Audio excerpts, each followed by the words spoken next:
Hello there. This is an astrological forecast for Virgo for March 2011. This also applies if you have a Virgo ascendant. So my Virgos, this month there's going to be a great deal of focus on relationships and money. These are going to be the biggest areas of focus, particularly relationships. Let's take that one first. We're going to have Neptune conjunct Venus towards the end of this month, but nonetheless Neptune in that 6th house of work. You need to watch that you're not taken in by somebody in the work area, somebody who seems just wonderful, who seems kind and good-hearted, but you're not seeing them clearly. Could be somebody who could even betray you with these aspects. So my suggestion with this aspect will be not to share too much personal information about yourself. Not that you would necessarily, but with these aspects, really share as little as possible about anything that is personal to you. Your finances, your work, your relationships, anything, don't share it. Got a lot going on in your house of relationship, Virgos. So for those of you that want a relationship, this is the month. This is a great month. We've got a lot of planets there.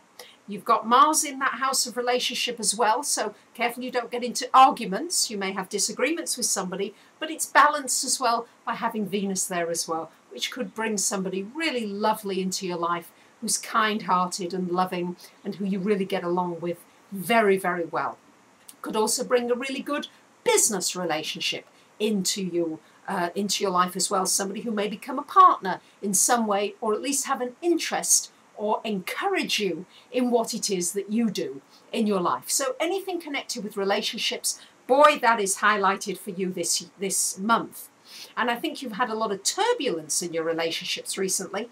After March the 12th, Uranus finally leaves that house of relationship for you, and it moves into your 8th house. It's a big seismic change, if you like, because it affects us on a world level. Uranus into Aries affects us by really changing all our structures in our world. This is going to be global changes. We're going to see changes in every possible way. Already started with the revolts and riots in the Middle East. It's going to be revolts and riots within ourselves, because we won't be able to be pinned down anymore with injustices, things that are unjust or unfair. So in your relationships, things that have been unfair or unjust will have to change. They won't be able to stay the same. With Uranus now coming into your 8th house, this is a time, if you have a partner, when your partner's finances could be very unstable. So if you're depending on somebody else for your income, this may not be the best thing for you. You may need to look at other ways in which you can bring in an income if you can, or become more independent financially. Particularly after the middle of the month, we've got a lot of planets in this 8th house of joint finance. Now what it can mean is it can mean an inheritance. It can mean somebody sponsoring you. It can mean a grant. It can mean an award. So it can have some good aspects to it, but it also means that particularly anything that you get into on a joint financial basis could be very turbulent. So try to keep as much control over your finances as you possibly can, because that will be important for you this month and in the years to come, because that Uranus transit is there in that 8th house until 2019. So that's a long, long time. You have been experiencing a lot of changes with your finances. Some of you feeling a great deal of restriction in that area, and it's really a time to get back to basics of what your values are. What's important to you? Are you living according to your highest values?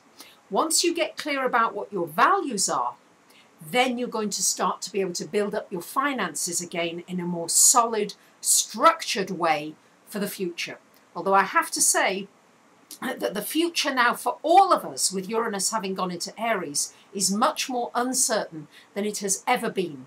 We are going to have to be more mutable. Thank goodness you're a mutable sign. You are able to adapt for the most part. Many of you Virgos, depends on the rest of the chart, I admit, but many of you do have this ability to study, to learn, to change, to adapt, to learn from your mistakes, and to also to try to take on board what the learning experiences are that you're being shown at the moment. And you're being shown learning experiences with respect to your finances and your relationships, and also with your values. It's very important that you're living according to your values. And if you're doing that, then you'll find that your financial situation will change and will probably get a whole lot easier, because you will be living according to what is important to you rather than what you think is important and what other people have told you is important and maybe isn't so important to you anymore. So there you have it, my dear Virgos. I wish you a wonderful month ahead. I mustn't forget to tell you that Mercury goes retrograde on the 30th of this month until the 22nd of April. So try before the 30th to make sure your hard drive is backed up, make sure you've closed any important deals that you want to close, that you've got your car fixed up or anything fixed or repaired, because Mercury retrograde isn't anything terrible. It just means very often that communications are a little difficult. Just annoyances, small annoyances can happen during this time period. So, but once it does go retrograde, it's going to be a wonderful time for completing things and for doing deep research and for organising your paperwork and your clutter, Virgos. Not that you have much clutter, but those types of things. So I wish you a wonderful month. For those of you that don't know your chart or don't know the wheel of your chart, what your ascendant is, you might want to look at my website. I've got a new feature, which is you can order a free chart. Free, you just enter your details, press the icon free chart, enter in your date, time and place of birth, and it will bring up the wheel showing you the placements of all your planets with a little description of each. And I would suggest that for the monthly forecast, you watch your sun sign, which of course you all know, but also your ascendant and maybe even your moon, and see which resonates the most for you. Thank you very much for listening and have a great month. Bye for now.